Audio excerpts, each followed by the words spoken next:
16장 6절에서 15절 말씀입니다. 사도행전 16장 6절에서 15절 말씀입니다. 다 찾으셨죠? 우리 한 절씩 봉독하시겠습니다. 성령이 아시아에서 말씀을 전하지 못하게 하시거늘 그들이 부르기아와 갈라디아 땅으로 다녀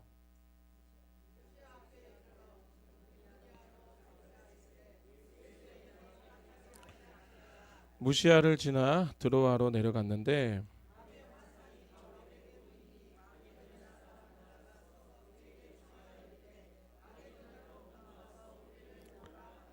바울이 그 환상을 보았을 때 우리가 곧 마게도냐로 떠나가기를 힘쓰니 이는 하나님이 저 사람들에게 복음을 전하라고 우리를 부르신 줄로 인정함이로라.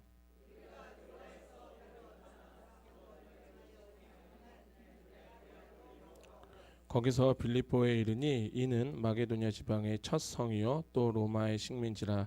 이 성에서 수유를 유하다가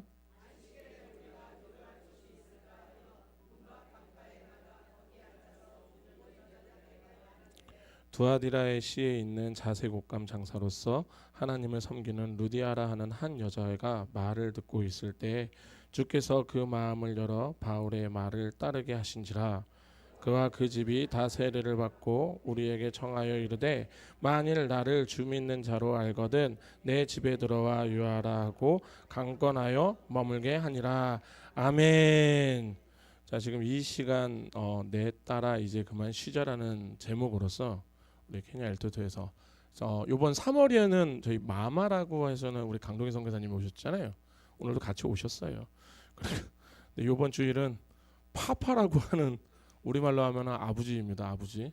아빠 아니에요. 아버지. 아버지라고 하시는 거 전 개인적으로 곽희문 장로님이라고 얘기합니다. 장난을 치는데 자, 우리 오늘 곽희문 선교사님께서 말씀을 전해주시겠습니다. 우리 교회 인사 있죠? 다 같이 오른손 들고 임마누엘 말씀 전해주시겠습니다.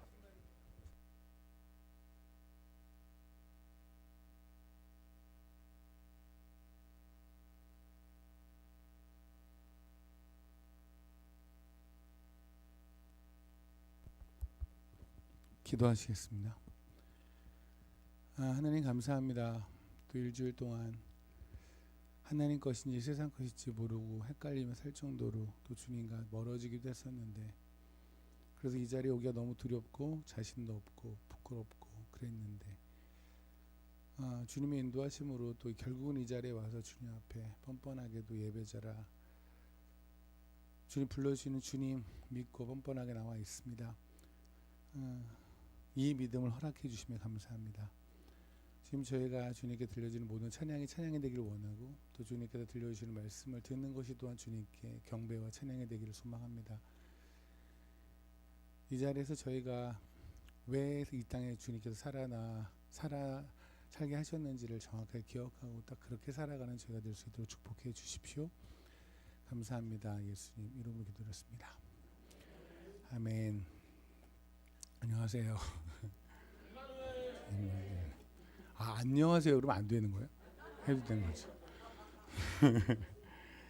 예, 요번에 그 어느 교회에서 그 온누리 교회라는 데서 청년부 수련회를 3일 동안 섬겨달라고 그래서 그 연락을 받고 가장 기대했던 게 그럼 두 사람 교회를 갈 수 있겠다. 그래서 네, 저는 그렇게 기쁜 마음으로 왔는데 별로 이렇게 반가워하는 얼굴이 아니어서 뭐 그냥 그렇게 삽시다. 그냥 그렇게.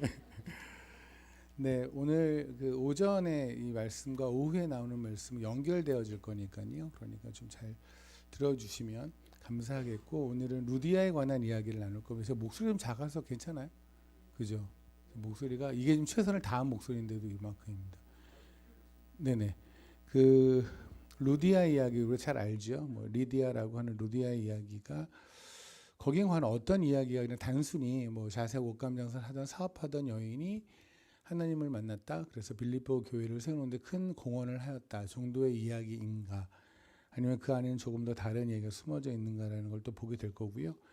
더불어 오후에는 우리가 굉장히 억울하게 하는 성경에 나오는 많은 사람들 중에 우리가 억울하게 하는 사람이 있어요. 노아에 관해서도 우리가 굉장히 억울하게 하고 그리고 입다라든가 여러 사람이 있어요. 우리가 성경을 잘 알지 못하기 때문에 아니면 성경을 바라보는 시각이 하나님이 성경을 쓰신 시각과 조금 다르기 때문에 그분들을 볼 땐 하나님은 굉장히 예쁘다 하는데 우리는 그들을 그냥 불편하게 바라보는 경우가 있거든요.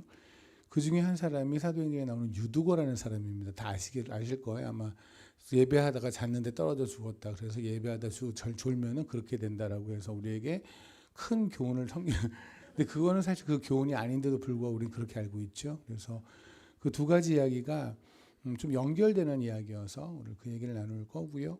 저한테 주어진 시간이 시간이 많습니다. 얼마인지는 말을 안 해주고요. 오늘 제가 찬양 중에 하늘의 문을 여소서라는 찬양이 나오더라고요. 너무 제가 좋아하는 찬양인데 성경에 보면 하늘의 문을 두 번을 여세요. 하나님께서 한 번 여셨고 한 번 열겠다고 하셨고 진짜로 여셨습니다. 창세기 7장에 보면 한 번 여시고요. 말라기 때 보면 내가 문을 열겠다라고 하세요. 사실은 하늘의 문이라는 게 게이트는 아니고요. 윈도우예요. 그래서 Windows of Heaven인데 하늘의 창문 또는 하늘의 문이죠. 처음 연 거는 창세기에서 노아 때 홍수 아시죠? 노아의 홍수. 노아의 홍수 때 그걸 다 내려서 그 창문 하늘의 창문을 열어서 위쪽에 있던 그 물, 그냥 하나님께서 세상을 창조할 때 물을 두 개로 나누셨거든요. 하나는 아래, 하나는 위에. 그 위에 있는 물이 지금은 안 보이잖아요. 어떤 분들이 믿음으로 보인다는데 그건 그럴 수가 없고요. 믿음은 그럴 때 쓰는 게 아니고 그래서 그 위에는 물이 없는데 그 물이 없는 이유가 그 물이 다 쏟아져 내려서 그렇거든요. 그럼 위에 있는 물이 쏟아져 내리려면 그게 원래 위에 있었을 것이고 어딘가 무슨 그 뚜껑 같은 걸 열었으니까 쏟아졌을 거 아니겠습니까? 그게 아마 하늘의 창문일 것 같아요. 우리가 왜 어항을 그 천장에다 어항을 놔뒀다고 생각하시면 어떨까? 죄송합니다. 싶은데 그러니까는 노아의 홍수 때는 그걸 열어서 전 인류를 다 멸망시켰죠. 우리가 사실 노아 때 몇 명이 살았는지 잘 모르잖아요. 근데 이제 그런 것만 연구하시는 성경학자들이 있으세요. 참 귀한 분들인데 숫자를 좋아하시는, 그러니까 크리스찬 중에서도 숫자를 참 좋아하시는 분들이 이걸 열심히 연구하면 결과는 적어도 100만 명, 아니 200만 명 정도의 사람은 있었을 것이라고 얘기를 합니다. 그래서 우리 생각엔 노아의 홍수 때 노아의 가족 빼 나머지는 다 죽었는데 그 사람들이 한 몇백 명이나 몇천 명 될 것 같은데 그 정도는 아니고요. 왜냐하면 야곱의 가족들이 한 70명가량이 애굽에 들어가서 430년 후에 출애굽을 하잖아요. 그때 출애굽할 때 나왔던 숫자가 200만 명이 넘어요. 그러니까 70명이 자손을 번식해서 400년이 넘게 걸리니까 200만 명이 되는 거죠. 그럼 노아 때는 사람들이 일단 오래 살잖아요. 기본적으로 몇백 년, 뭐 300년, 500년 이렇게 사니까 그 기간에 걸쳐서 사람들이 생육하고 번성했다면 그 숫자는 저희가 생각하는 것보다 훨씬 많았겠죠. 그들이 다 죽었어요. 노아의 가족 8명 빼고 다 죽었어요. 그러면 그때 하늘의 문이 열었을 때는 저주 중에도 그런 저주가 없죠. 그러니까 하늘의 문을 연다라는 게 처음엔 저주로 열었단 말입니다. 그런데 말라기 때 뭐라고 하시냐면 너희가 나에게 11조를 가져오면 내가 하늘의 창문을 또 열어서 너에게 복을 주겠다고 하세요. 그런데 원래 하늘의 창문을 열었을 때는 저주였잖아요. 근데 이번에 하늘의 창문을 열어서 복을 주시게 되는데 우리가 여기서 주목했으면 좋겠는 게 뭐냐면 만약에 어떤 아이가 잘못을 했어요. 잘못했을 때 제가 엉덩이를 20대를 때렸다고 칩시다. 근데 그 애가 잘했어요. 그랬더니 제가 어저께 우리 주사랑 청년들이 다문화 가정 거기 다문화 센터 거기 와서 할 때 마이 꿈이라는 걸 마이 주님으로 바꿔가지고 먹는 거 있죠. 그걸 마이 주님인가 그걸 바꾸고 또 오 예스를 오 예수 이렇게 바꿔서 그 아이디어가 뭐죠? 정말 너무 깜짝 놀랐어요. 너무 그냥 그렇게 아이들한테 만약에 정말 조금 잘해서 굉장히 잘했을 때는 마이 꿈이 하나 주고 잘못을 해서 한 20대 30대를 때린다고 하면 형평이 어긋나겠죠. 만약에 애를 잘못 하나 했을 때는 죽을 만큼 때렸다면 잘했을 때도 그만큼 잘해줘야 되는 거잖아요. 근데 하늘의 문을 열었는데 이때 처음에 저주는 사람을 다 죽이는 온 인류를 다 죽이는 저주였는데 근데 요번에 하늘 문을 열어서는 너희 통장을 채워줄게라고 한다면 이건 좀 형평이 물론 우리가 돈을 좋아해서 뭐 돈만 채워주신다면 좋다고 하겠지만 사실 그건 형평이 어긋나잖아요. 우리가 아무리 돈이 많아도 한 생명을 살릴 수가 없잖아요. 그런데 그때는 정말 200만 명을 죽이셨는데 요번에는 기껏 해봤자 통장 하나 뭐 몇십억 몇백억으로 채워주겠다고 한다면 그렇다면 이때 창문을 열 때도 이때와 비슷한 사이즈여야 하는 거죠. 이 전 인류를 죽인 사이즈의 저주였다면 같은 문으로 내려온 것이 축복이라면 전 인류를 살리는 사이즈여야 되죠. 사람을 살리는. 그래서 그 하늘의 문이 열고 내려오신 분이 그리고 나서 말라기가 그렇게 끝나요. 그 다음에 마태복음이 1장이 시작이 되죠. 마태복음 1장에서 아시다시피 주님이 탄생을 하시죠. 그러면 하늘의 문을 열고 내려오신 분이 누군지 아시겠죠.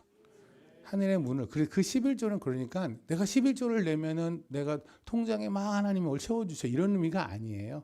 그게 아니라 11조는 하늘의 문을 열고 내 삶에 들어오신 그 그냥 영원하신 축복이신 예수 그리스도 그분을 내가 받았기 때문에 내가 주님께 뭐라도 그러니까 사실 내가 이제 다 주님 건 거죠. 모든 게 주님 건데 말라기에 보면 주님께서 굉장히 가슴을 치시면서 하는 얘기가 있어요. 하나님께서 너희가 다 도둑질 난다. 이 도둑놈들아 그러세요. 근데 뭐 우리가 또 생각해봐도 막 도둑질을 막 하지는 않잖아요. 그죠? 근데 왜 저렇게 우리를 억울하게 하실까요? 우리가 도둑질이라고 하는 건 뭘 훔치는 건데 그 훔친다라는 건 소유주가 다른 사람 거를 내가 내 자리로 위치 이동을 시키는 허락 없이 위치 이동을 시키는 걸 도둑질이라고 하잖아요. 그러니까 이거에 대한 개념을 잘 알면 만약에 내가 하나님 것이라는 걸 인정한다면 내 생각도 하나님 것이라는 걸 인정한다면 오늘 여러분이 하나님 허락 없이 누군가를 미워하는 것도 도둑질이에요. 단순히 내가 가지고 있는 통장에 있는 돈을 떠나서 내 감정이나 내 모든 것들 있잖아요. 내 이성, 감정, 재정, 시간 모든 것을 하나님 것이라고 인정하고 하나님을 위해 써야 되는데 근데 하나님은 전혀 상관없이 내가 내 뜻대로 그냥 내 꼬라지대로 살면은 그게 바로 도둑질이 되는 거죠. 그래서 주님께서 그러시는 거예요. 이 도둑놈들아. 말라기에 보면. 그러니까 11조라는 건 여러분 하나님과 거래하는 수단이 아니에요. 예수를 만난 사람이 다 드려야 되잖아요. 사실은 그죠? 저희가 다 드려야 되는데 오늘도 여러분 헌금 낼 때 사실은 여러분 통장 다 털어서 드려야 되는 건데 그러면 어떻게 살아요 우리가? 먹고 살아야 되고 모두 해야 되고 그러니 하나님께서 이 세상에 살아가는 우리의 형편을 아시잖아요. 그러니 이런 거죠. 제가 지금 반지를 끼고 있는데 저는 제 아내에게 속한 사람이잖아요. 육신으로는.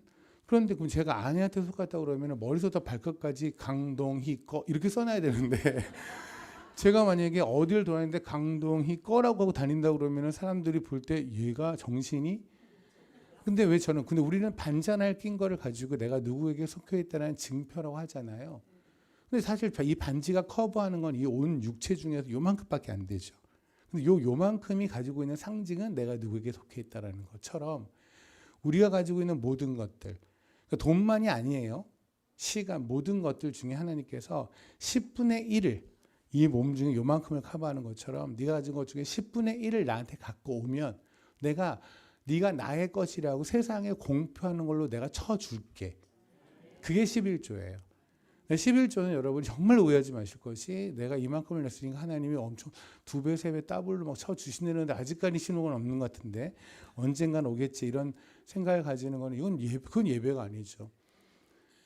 왜 우리가 아이가 부모님이 생신 우리 얼마 전에 어버이날이었는데 뭐 어저께 제가 또 어느 목사님 그 어머니께서 100세신데 그 생일 잔치를 하셔가지고 와 큰아들이 84세시더라고요.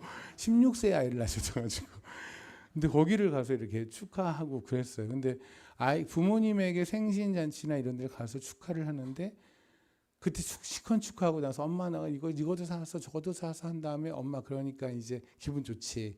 그 저번에 엄마 가지고 있던 그 땅은 누구 줄 거야? 라고 하면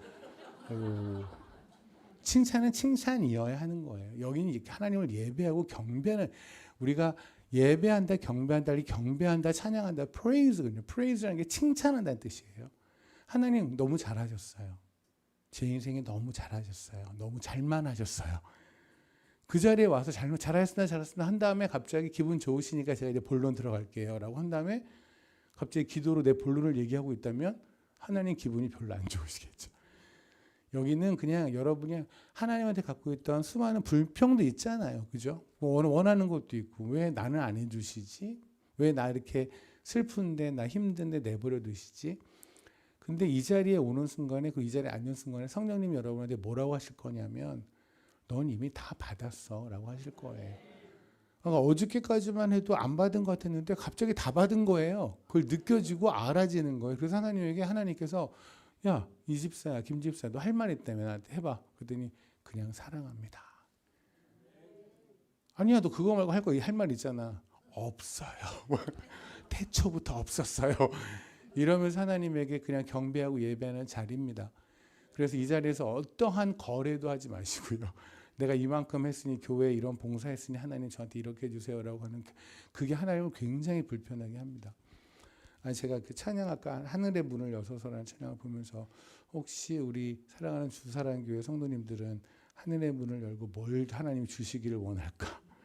이미 하늘의 문이 열렸고요. 그리고 그 안에서 온 우주의 왕이신 예수 그리스도가 이 땅에 오셨고 그리고 우리를 위해 죽으셨고 그리고 사도행전에 보면 예수의 영이라는 표현을 써요. 예수의 영이 성령님 같은 말인데 그 예수의 영이 우리 안에 사시면 하늘의 문은 이미 열린 거고 그런데 우리는 왜 그 찬양을 부를까요? 왜냐하면 예수의 영이 내 안에 들어왔는데 자꾸 예수가 안 보이니까 예수 영이 들어왔는데 자꾸 예수쟁이로 못 살아가니까 그냥 우리 한 주 동안 예수쟁이로 살았습니까? 그냥 세상쟁이로 살지 않았나요? 이게 내가 하나님 건지 세상 건지 우리가 작년에 지난 한 주 동안에 열심히 무서워했던 건 두려워했던 건 주님이 아니라 돈을 두려워했고 세상을 두려워했고 그죠? 정말 두려워할 것을 두려워라고 하시는데 무리를 아까 걷는다라는 찬양 하셨잖아요. 너무너무 아름다운 성가대 제가 들었던 모든 성가대 찬양 중에 제일 아름다웠습니다. 안 믿으시는군요. 무리를 걷는다. 왜 주님은 왜 하필이면 무리를 걸었을까요? 아니 무리를 걷는 그 기적을 하나님 굳이 하실 필요 없지 않나요, 그죠? 그냥 공간 이동을 하실 수 있으면 뿅 하고 배 위에 탁 놔두면 되지. 뭐 이렇게 무리를 걷는데 사실 그 무리를 걸었을 때 제자들이 주님을 확실하게 볼 수 있다라는 것도 근거는 없어요. 왜냐하면 막 폭풍 치고 막 이랬는데, 그죠? 그리고 희미하게 오는 주님을 봤기 때문에 얘들 내가 잠결에 봤나 이럴 수도 있고 그렇다면 주님이 굳이 그런 깜짝 쇼를 하실 필요가 없는데 선명하게 드러나는 것도 아니고 쟤네들이 잘못 봤다고 생각할 수 있는 거라고 한다면 아까 그랬잖아요. 물을 가르셨어요. 그죠? 그리고 물을 내리셨어요. 그리고 그 물로 심판을 하셨어요. 맞죠? 그리고 우리는 이 세상에 물로 살아요. 주님 그러시는 거예요. 이 세상에 다 물로 살아요. 사람들은 물로 살아요. 우리가 주님께서 그러시잖아요. 내가 너에게 생수가 된다고 하셨을 때 사람들은 수잔절이라는 곳에 모여서 성전에 있는 밖에 있는 그 실로암에 있는 물을 떠다가 성전에다 갖다 붓는 거예요. 그러면서 뭐를 기원했냐면 하나님 이번에도 물이 내려야 될 때 비가 와야 될 때 꼭 비를 주셔야 돼요. 라고 예수님이 계실 때 그 전서부터 그런 행사를 했었죠. 수잔절이라는 행사를 했어요. 그때 바로 주님께서 등장하시면서 하신 얘기가 뭐냐면 내가 생수야. 다시 말하면 주님께서 굳이 무리를 거두시는 건 뭘까요? 물을 가르고 저주와 축복을 내려주는 그 근거의 원천이 나란 얘기예요. 그러니까 나는 물을 지배하는 자라는 거예요. 근데 우리는 세상 사람들은 그냥 예를 들어서 애국 같은 경우에는 나일강에 있는 물이 자기의 축복이었거든요. 나일강에 있는 물이 축복. 그 나일강에 물이 많으면 많을수록 축복인 거예요. 그래서 개구리가 울면 너무 좋은 거예요. 개구리 울면 뭐예요? 비가 온다는 얘기죠. 그냥 비가 오면 너무 좋은 거예요. 왜냐하면 비가 많이 오면 올수록 넘치면 얘네들이 토사를 데리고 가도 저 밑에다가 새로운 평야를 만들거든요. 그러니까 비가 적당히 와도 좋고 많이 와도 좋고 비가 오기만 하면 좋아요. 근데 이 비 온다는 이 깊은 복음의 소식을 개구리들이 알려주는 거예요. 그래서 애국 사람들한테는 개구리가 복음이에요. 그래서 주님께서 개구리 재앙을 치시는 거예요. 하나님께서. 왜냐하면 니네들이 생각하는 복음은 복음이 아니야. 우리에게 지금 여러분에게 지난 한 주 지나갔던 삶 속에서 복음이 뭐였습니까? 가장 기뻤던 거, 최근에 가장 기뻤던 거, 내 아이가 뭐 했던 거, 뭐 월급이 올랐던 거, 갑자기 예상치도 않은 돈을 가져가라고 국가에서 연락이 오는 경우 잘 없긴 하지만 어쨌든 그랬던 거. 그게 복음이었다면 희한하죠. 예수님은 내 안에 사시는데 우리는 왜 자꾸 딴 데서 기쁨을 찾죠?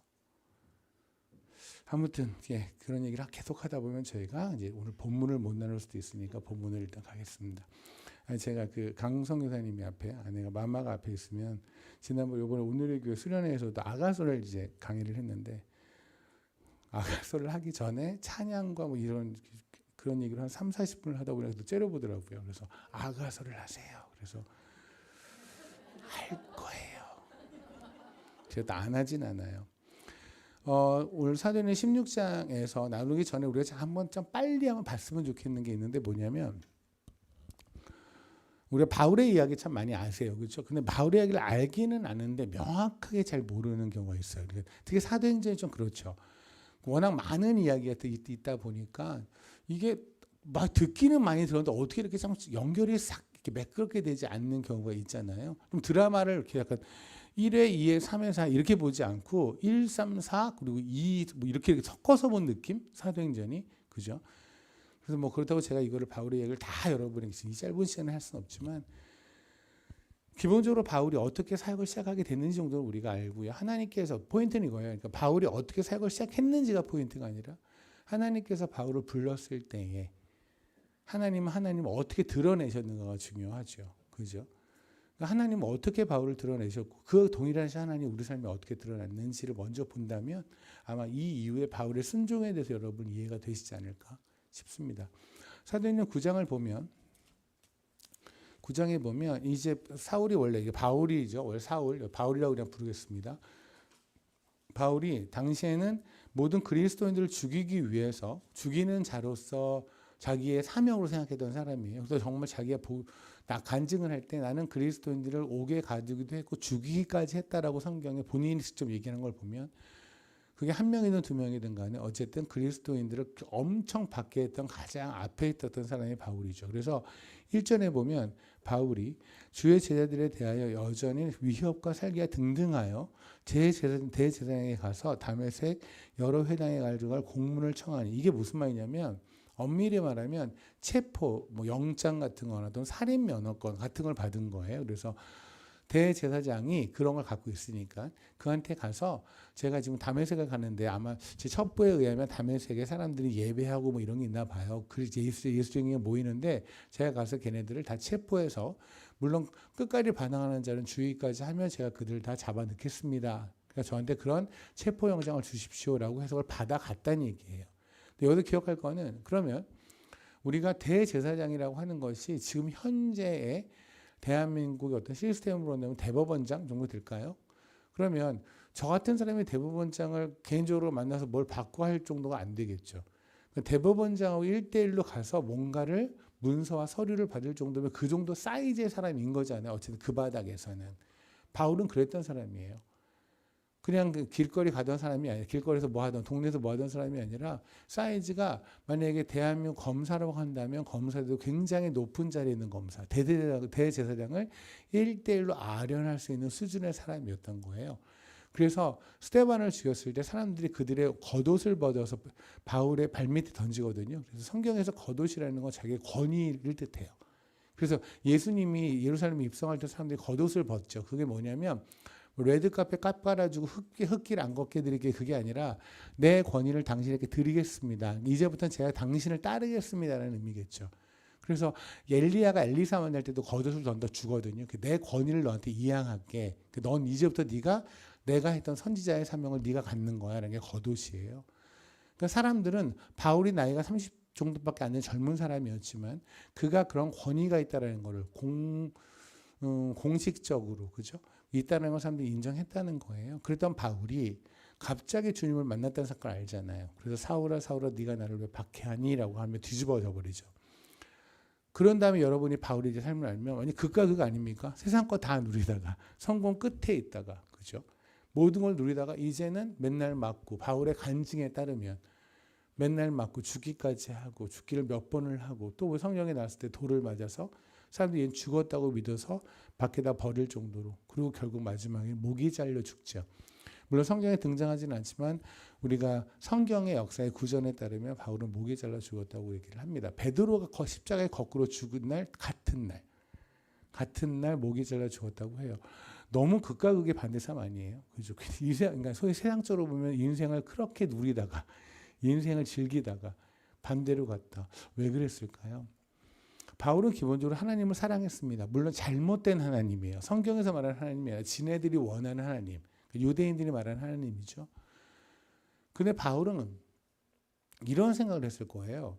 사람들을 계속 박해하는 동안에 그 사람들이 그리스도인들이 그랬겠죠. 내가 이렇게 눈물을 흘리고 내가 이렇게 아프고 그걸 우리 주님이 아셔 그랬을 거예요.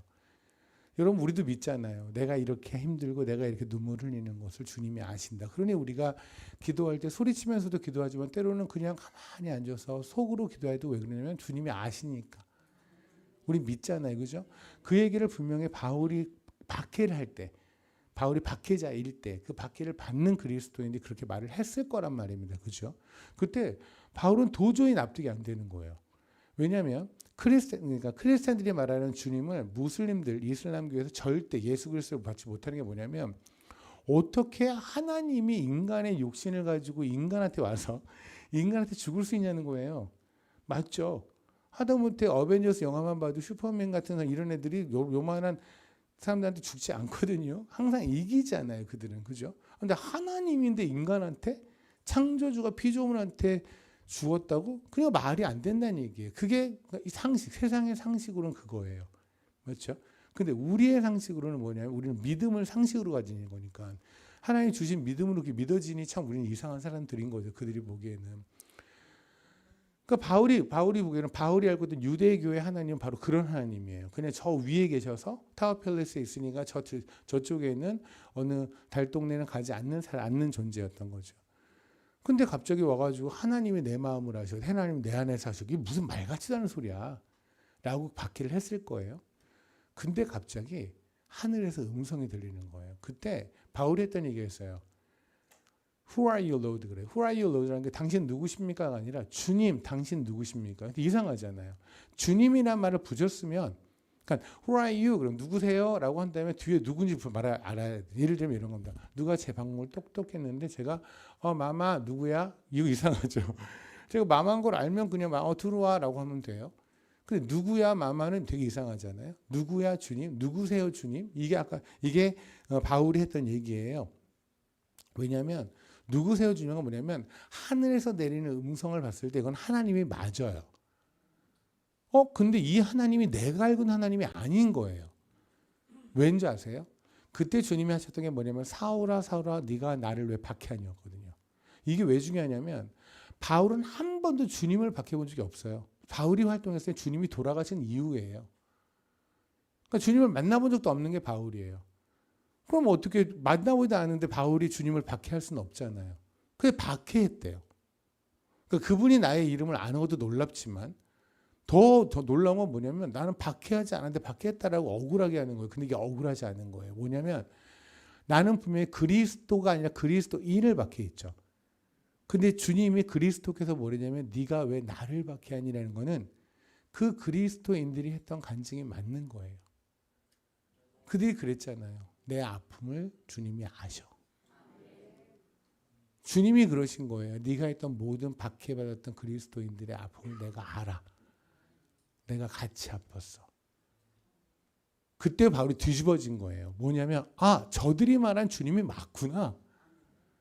그게 그의 인생에 뒤집어지고 그리고 나서 인생을 완전히 올인하게 되죠. 그래서 나중에 이제 갈라디아서에 보면 이렇게 하고 3년 동안 아라비아로 가게 됩니다. 아라비아에서 이제 다시 복음을 배우는 거예요. 그러니까 바울은 본인이 말하기에 바리새인 중에 바리새인이라고 성경을 아주 꿰뚫고 있는 사람이 있지만 성경을 꿰뚫으면 뭐합니까? 진리로 꿰뚫지 않는다면 이 성경을 통째로 외워도 소용이 없는 거예요. 진리라는 거는 우리 안에 성령, 진리의 성령님께서 사셔서 하나님의 시각으로 성경을 봐야지. 안 그러면 우리 한글을 알면 성경을 누구나 읽을 수 있는 거잖아요. 영어만 알면 영어 성경 누구나 읽을 수 있는 거죠. 바울은 그런 수준으로 성경을 알았던 거죠. 성경의 지식. 에스겔은 몇 년도 사람이야. 누구누구는 언제 살았어. 솔로몬은 40년 동안 19세의 왕에서 59세에 죽어서 숫자적인 것만 막 수능 보듯이 외운 걸 했었겠죠. 그죠? 말라기 몇 절 몇 절은 뭐야? 창세기 몇 절 몇 절은 뭐야? 이런 건 다 외웠겠죠. 공부 잘하는 아이였겠죠. 그러나 그 안에는 숨어있는 예수에 관한 이야기를 발견할 눈은 없었을 거예요. 근데 이제 주님을 만났고 그거를 아라비아에서 3년 동안 주님이 개인 교습을 하세요. 그리고 나서 돌아와서 이제 사역을 시작을 합니다. 사역을 시작했더니 사람들이 이제 교회에 왔는데 다 뭐라고 얘기를 하냐면 저놈이 우리 죽이려고 했던 놈이 우리 삼촌 죽였고 우리 동생 죽인 놈이 저놈이야. 그럴 거 아니겠습니까? 생각해 보세요. 여러분의 어머니를 아버지를 동생을 끌고 와서 감옥에 넣고 죽이려고 했던 사람이 갑자기 교회에 여기 앉아 있는 거예요. 그리고 이 성도들이 감사해 이러진 않을 거 아니에요. 째려보겠죠. 제가 정말 하나님을 믿은 거야? 왜 와 있지? 불학자 아니야? 괜히 여기다 좀 이따 갑자기 누구 데려와서 우리다 체포하는 거 아니야? 그래서 바울을 막 경계하는 얘기가 9장 끄트머리에 있어요. 그때 바울 사람들이 얘기를 합니다. 26절에 보면 사울이 예루살렘에 가서 제자들을 사귀고 하나 다 두려워하여 그가 제자됨을 믿지 아니하니. 그죠? 그러니까 바울 입장에서는 지금 자기가 하나님께 완전 다 걸었고 자기가 가던 모든 성공의 길 다 버리고 이제 말씀 다 알고 그리고 나서 바로 와서 말씀을 전하고 하나님의 복음을 위해 살려고 하는데 성도 교회가 받지 않는 거예요. 그때 바나바가 27절에 일어나서 하는 얘기가 있는데 성경이 정확하게 그 워딩은 아니지만 바나바가 아마 이런 얘기를 했을 거예요. 저는 그 바나바가 했던 얘기가 또 바나바의 삶에서 있지 않았을까 싶어요. 뭐냐면 이제 이 사람은 갈 데가 없어요. 이 사람한테 예수만 남았어요. 그건 우리가 믿든 안 믿든 이 사람의 과거 때문에 여러분이 화가 나는 것도 알겠고 이 사람을 받아주지 못하는 것도 알겠는데 이 사람 이제 여기밖에 없어요. 저도 그래요. 전 갈 데가 없어요. 전 교회밖에 없어요. 전 예수밖에 없어요. 저는 이 주선한교회에서도 어떤 분이 죄를 질 수 있겠죠. 어떤 분이 사고를 칠 수도 있겠죠. 근데 그런 분이 다시 왔어요. 그럼 뭐 저 사람 왜 왔어? 라고 하지 마세요. 갈 데 없어요. 우리가 안 받으면 어디 가요? 그게 교회예요. 그래서 교회를 보면 참 모여있는 사람이 누굽니까? 남편 6명이었던 사람, 중풍병자로 거지로 살았던 사람들, 간음하다 걸린 여인들, 그런 여인들이 교회에 모이는 거예요. 갈 데 없는 사람들, 주님 외에는 호흡할 데가 없는 사람들. 그러니까 우리 안에 서로 째려보고 뭐 네가 잘났네 내가 잘났네 이런 거 하지 말고요. 어떤 사람이 어떤 심각한 죄를 졌다 근데 돌아왔다 그러면 주님이 그러셨잖아요. 내가 너의 죄를 아무리 주홍 같을지라도 양털처럼 희게 하리라. 까먹으세요. 그냥 주님에게 뭘 기도하냐면 주님 저 사람이 다시는 죄를 짓지 않게 하시고 이렇게 기도하지 마세요. 죄는 또 질 거예요. 그런 기도보다 더 중요한 건 뭐냐면 제가 저 사람이 했던 모든 걸 잊게 해주세요.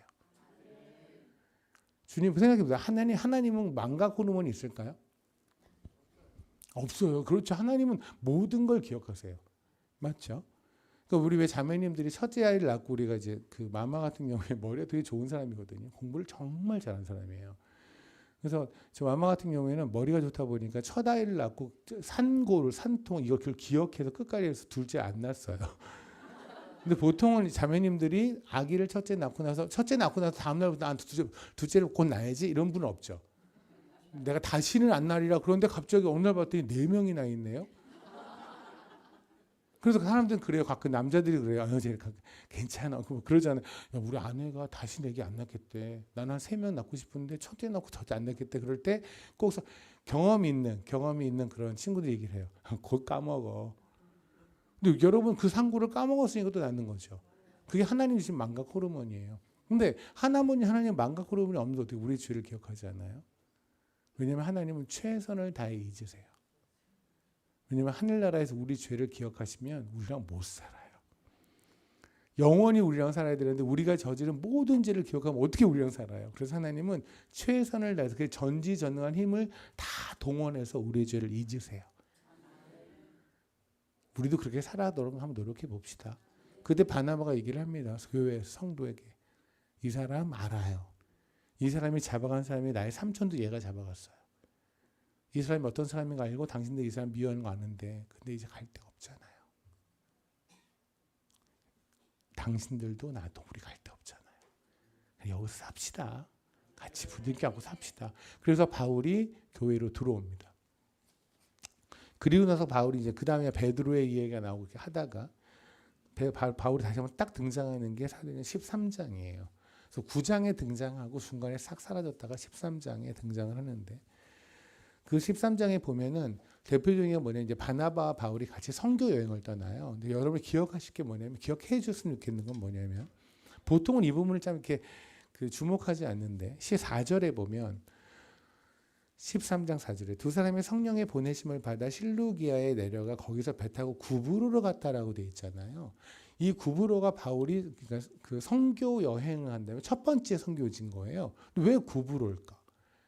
사실 이게 그냥 지나가면 지나갈 수 있는 얘기인데 또 궁금하자고 뭐 달려들면 또 궁금할 수도 있는 얘기예요. 근데 물론 저 같은 사람은 그냥 계속 궁금하니까 이게 막 파는 거고 그리고 그냥 기도하고 뭐하고 하면서 뭘까를 공부하는 거고 또 다른 은혜를 가지신 분들이 있더라고요. 전혀 성경이 궁금하지 않은 분들이 있어요. 부러워요 사실은 그런 분들이. 제가 하면서 이게 안 궁금해요? 그러면 그게 왜 궁금해요? 그죠. 부러워요 그런 분들이. 어떤 분들은 저를 부러워하더라고요. 선교사님 어떻게 그런 걸 다 아세요? 그러는데 어떻게 그런 걸 찾을 생각을 하셨어요? 그러는데 저도 힘들어 죽겠어요. 그래서 저도 하나님께 가끔 기도해요. 저분이 가지고 있는 그 은사 하나도 안 궁금한 그 은사. 근데 보통 그렇게 안 궁금한 분들이 주변 이야기는 또 궁금해요. 그죠? 주변 이야기 누가 무슨 얘기하면 뭔데 이러고 다 기억하고 뭐 또 복음은 전파하지 않아도 그런 얘기는 다 전파하고 다니고 막 그러잖아요. 근데 어쨌든 간에 저는 이게 궁금했어요. 왜 첫 번째 선교지가 구브로일까? 근데 성경을 보다 보면 바나바의 고향이 구브로예요. 근데 바나바의 고향이 구브로여서 바나바랑 같이 바울이 같이 선교를 가니까 구브로를 갔다. 그럴 수는 있지만 그게 하나님이 보시기에 하나님 쪽의 입장에서의 이유가 될 수는 없잖아요. 하나님 쪽의 입장이 있을 텐데 그냥 나랑 동역하는 친구의 고향에 먼저 들려서 부모님께 인사하고 갔나? 그럴 수도 있겠지만 그거보다는 조금 다른 의미가 있지 않을까 했는데 성경에 기록되어져 있는데 여러분 혹시 나사로라고 아시나요? 죽었다가 살아난 사람. 그 사람의 묘가 여기 있어요. 그러면 바울하고 바나바가 왜 구브로에 갔을까요? 나사로는 하나님이 예수 그리스도가 부활이라고 하시는 다시 살리시는 분이라는 거의 대표적인 증거죠. 그러면 이제 목숨을 걸고 사역해야 되는 선교사로서 파송을 받은 바울과 바나바에게서 가장 중요한 건 뭘까요? 부활신앙.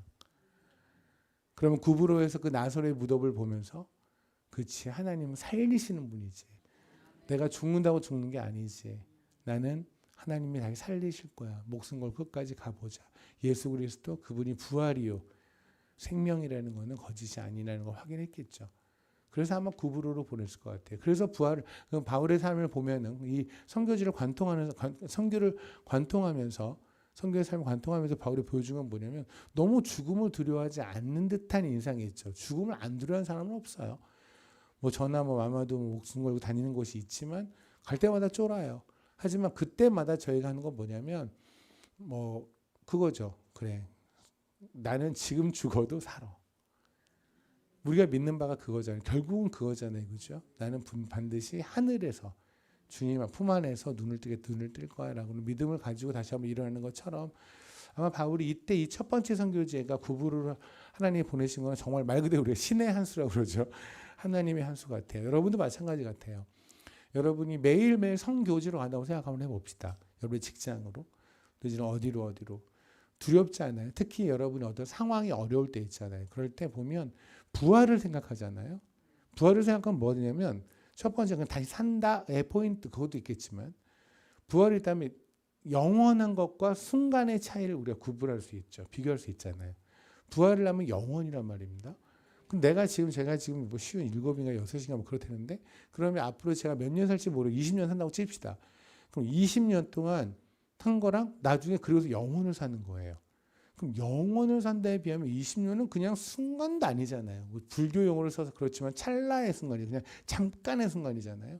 이 잠깐 동안 그 백 하나 들면 뭐하고 그 잠깐 동안 그 아파트 살면 뭐하고 그 잠깐 동안 사람들한테 박수를 받으면 또 뭐하고 그리 뭐하게 중요해요. 그죠? 우리 왜 어디 그 캠핑 같은 데 가고 그러면 그냥 왜 케냐에 오시는 분들이 잠깐 뭐 열흘, 뭐 9박 10일, 뭐 내일 일주일 오시는 분들 보면 정말 지나치게 옷을 준비해 오지 않으세요. 일주일 내내 계속 같은 옷만 입으세요. 근데 그분들이 서울에 오면 그래서 이제 나중에 한국에서 봬요. 그리고 만나면 그렇게 화려한 분이요. 저는 전혀 상상도 못했어요. 그래서 저는 그냥 화장도 안 하고 뭐 무릎 바지가 한 7일 동안 같은 바지 입으니까 무릎이 나와가지고 어떤 분을 만나면 무릎으로 이렇게 먼저 인사를 해요. 제 무릎을 이렇게 그쪽 무릎 바지가 툭툭 건드리면서 인사하고 그리고 저분은 저렇게 인생을 사나 할 정도로 얼굴. 근데 여기서 뵈니까 이건 그냥 미스 코리아예요. 다들. 그럼 왜 거기선 그럴까요? 그래서 한편 그랬어요. 날 무시하나? 근데 거기서 영을 사는 게 아니니까 거기다가 바로 올 거니까. 그죠? 우리 여기 영으로 사는 거 아니에요. 잠깐이잖아요. 부활을 생각한다면 여러분이 가지고 있는 그 두려움 별거 아니에요. 억울한 거 별거 아니에요. 조금 더 억울해도 돼요. 나중에 억울하고 20년은 지나 30년 들어갔다 보시다. 나중에 한 해서 봅시다.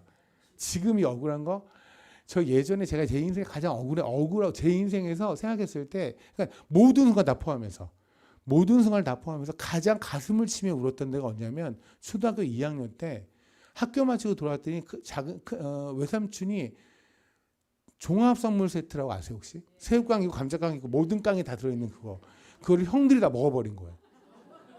그래서 그 모든 깡들의 시체만 돌아다니고 있는 거예요. 보통 그러면 가루가 남는데 정말 하나도 안 남고 다 먹었어요. 그걸 제가 학교 억울하죠. 저 죽는 줄 알았어요 그때. 아 세상은 이렇게 끝나는구나. 막 울고 그러는데 울고 있으면 누가 와갖고 그래. 아, 내가 널 위해서 그래 초코파이 준비해서 이런 것도 없고 그냥 그랬어요. 근데 지금 제가 이 나이가 됐더니 그거에 대한 후유증을 앓고 있을까요? 그때 못 먹었던 새우깡이 저한테 어떤 영향을 미칠까요? 그냥 그때 울었던 게 그냥 에피소드인데 참 창피한 이야기죠. 우리 집 여러분 지금 울고 있고 두려워하고 있는 거 있죠. 억울한 거 있잖아요. 그거 나중에 시간 지나면 아무것도 아니에요. 거기에 매달리지 마세요. 그냥 억울한 게 확 생기죠. 두려운 거 생기잖아요. 그럼 하늘 보세요. 내가 갈 건 저기야. 껌이에요. 그냥 그러면 막 사랑할 수 있어요. 그냥 엿 먹으라고 사랑할 수 있어요. 진짜로 할 수 있어요. 그렇게 13장에서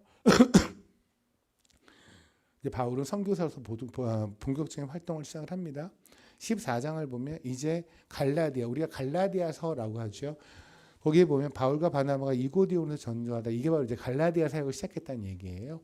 그래서 갈라디아를 사역을 합니다. 그 다음에 15장에 보면 예루살렘 회의가 있죠. 이게 뭐냐면 여기까지 선교를 하고 1차예요. 선교하고 그 다음에 돌아와요. 다시 본교회로 와서 선교 보고를 하는 거예요. 우리가 왜 목사님도 그렇고 이렇게 케냐 갔다 오시면 어떤 일이 있어 선교 보고 하시는 것처럼 교회에 여러분도 어디 갔다 오시면 하는 것처럼 선교 보고를 해요. 그러면 사실 지금 요새는 분위기가 좀 저는 이게 그렇게 바람직한 분위기는 아닌 것 같은데 저를 포함해서 선교사님도 어느 교회를 가면 목사님들이 그렇게 저한테 주문할 때가 있어요. 주사랑교회 목사님은 아니에요. 왜냐하면 저는 그런 대화를 하는 관계가 아니에요. 우리 관계는 그런 관계가 아니에요. 근데 다른 교회는 이제 제가 그 교회를 잘 모르니까 목사님들이 우리 교회에 이런 말씀이 필요해요. 목사님 선교사님 좀 강하게 말해주세요. 뭐 이러거든요. 근데 사실 이제 보통 선교사 그러면 뭔가 좀 센 복음을 전하고 뭐 이렇게 좀 혼나고 이런 걸 기대하는 경우가 있더라고요. 근데 원래대로 하면 선교사는 조각 케이크 같아야 돼요. 그러니까 케이크 있잖아요. 케이크에서 한 조각을 떼면 나머지 조각과 맛이 같아야 되죠. 그냥 여기 교회가 있는데 이 중에서 아무나 딱 띄었더니 선교사더라. 근데 우리는 보통 교회 에이스가 선교사라고 하거든요. 교회에서 믿음 좋으신 분들. 그러니까 이런 분들이 갔다가 돌아오면 당신들 어떻게 살고 있는 거야? 이렇게 혼내는 건데 원래대로 하면 그냥 여기 있는 식구들 중에서 하나님께서 바울이 에이스여서가 아니에요. 그냥 그 교회에서 다 그런 사람이 모여 있는 거예요. 거기 그 사도행 13장에 보면 제가 나중에 또 기회가 되면 아니면 오후에 기회가 되면 제가 언급할 때 마나인이라고 있거든요.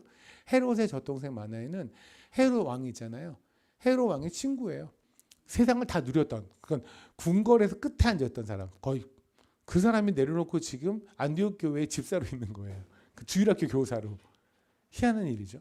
그럼 그 사람이 얼마나 많은 걸 내려놓고 얼마나 밖에 한가운데 있었는지 그냥 예상이 되잖아요. 그런 사람들이 모여있는 게 당시 교회였다고요. 거기서 바울을 보낸 거예요. 케이크에서 조각 하나를 띄어서 보낸 거예요. 그러니까 이 사람이 특별하게 와가지고 나 잘났네 할 수가 없는 게 그냥 그런 거니까. 그러면 사실은 선교사가 밖에를 나가면 고생하겠죠. 고생하면서 하다 보면 사람이 저도 그렇지만 교만해져요. 내가 좀 우리 그러잖아요. 교회에서도 뭐 좀 하면 교만해지잖아요. 저 옆에 있는 왜 아무것도 안 해 이러면서. 그러니까 똑같이 교만해져요. 그러니까 이 교만이라는 거는 치명적인 거거든요. 그러니까 이렇게 교만하고 온 사람을 교회에서 이제 밥도 먹이지만 말씀도 먹이면서 네가 그러니까 영적으로 무너진 것, 육적으로 무너진 것을 다시 한번 고쳐야 돼요. 고쳐주고 다시 보내야죠. 빨리 마음 바뀌기 전에 빨리 보내야죠. 그리고 못 들어오겠다 맞고 또 혼자 있다가 다시 들어오면 또 고쳐서 빨리 보내고. 좀 너 선교사 사명이니까. 바울이 그런 거죠. 그래서 교회는 그런 역할을 해야 돼요. 그렇기 때문에 여러분들이 어떤 선교사라든가 이런 사람들 배운다라는 입장보다 여러분 스스로가 정말 말씀 많이 보시고 기도 많이 하시고 그래서 어떤 선교사가 오든 그분을 영적으로 육적으로 먹일 수 있는 존재가 되셔야 돼요. 그래서 그 교회는 제가 오면 마치 뭐랄까요, 그냥 아픈 사람이 병원에 오는 듯한. 그러니까 거기 보세요. 성경에 보면 예루살렘 교회에서 바울이 막 설교하고 그런 거 없어요. 밖에 나가서 설교했잖아요. 예루살렘 교회 오면은 안 해요. 근데 뭐 하냐면 야고보 있죠. 우리 야고보서를 쓴 야고보, 예수 형제님이거든요. 야고보 사도 말고 예수님 형제 야고보. 그 야고보가 불러요. 따로 바울을. 장로님이죠. 당시에. 불러서 고생하신 거 맞는데 이건 좀 고쳐주시는 게 어때요? 라는 장면이 있어요. 그렇게 교회에서 뭐 선교사님을 고쳐주기도 하고 만져주기도 하고 위로도 해주고 그래서 빨리 또 파송하고 이러는 거죠. 이제 그런 일을 한다고 해서 바울이 선교를 갔다가 어느 정도 가면 돌아오면 보고하고 혼날 거 혼나고 또 칭찬받고 칭찬받고 맛있는 것도 먹고 파이팅해서 다시 또 나가죠. 그 다시 나갈 2차 얘기가 지금 오늘 나눌 이야기예요. 그러니까 지금 이제 하겠다는 얘기예요. 루디아 얘기를 이제 지금부터 하겠다는 얘기예요. 깜짝 놀라셨죠? 지금 루디아 있는 줄 알았죠 이미. 16장에 보면 이제 여러분 알고 있는 디모데 아시죠? 디모데를 만나는 이야기가 16장에 등장을 해요. 제가 지난 시간에 와서 그 디모데에게 포도주 한 잔을 주는 이야기를 저희가 지난 시간에 나눴던 걸로 기억하고 있는데 디모데는 바울에게 영적인 아들이죠. 저도 그러한 사람들이 있습니다. 영적인 아들과 같은 사람들. 또 하나님 뭐 우리 목사님처럼 영적인 형제 같은 그냥 하나님 앞에 모인 사람들은 그러죠. 근데 영적인 아들, 영적인 딸, 영적인 형제들, 자매들 어떤 걸까요? 저는 수많은 감정이 있을 것 같아요. 그런데 그 중에 가장 큰 건 짠함. 짠해요. 저는 목사님 볼 때 그렇게 짠해요. 저는 그 케냐에서도 목사님 설교를 듣거든요. 저희도 이제 인터넷이라는 게 되는 동네에 저도 살기 때문에 그래서 그 목사님 말씀 강해 설교 정말 너무 은혜롭게 듣고 있는데 근데 짠해요. 이렇게 보면 이렇게 정말 머리카락이 좀 하나씩 없어진 것도 같고 머리 허에다가 까맸다가 뭐야 병 걸렸나 싶기도 하고 살은 왜 빠지고 있나 싶기도 하고 또 살이 쪘다 저렇게 살이 왔다 갔다 그러면 곧 죽는 거 아닌가 싶기도 하고 짠해요. 그리고 또 목사님도 저를 또 이렇게 짠하게 보더라고요. 저도 사모님 보면 이렇게 짠해요. 우리 원로 목사님 뵈도 짠하고 다 짠해요.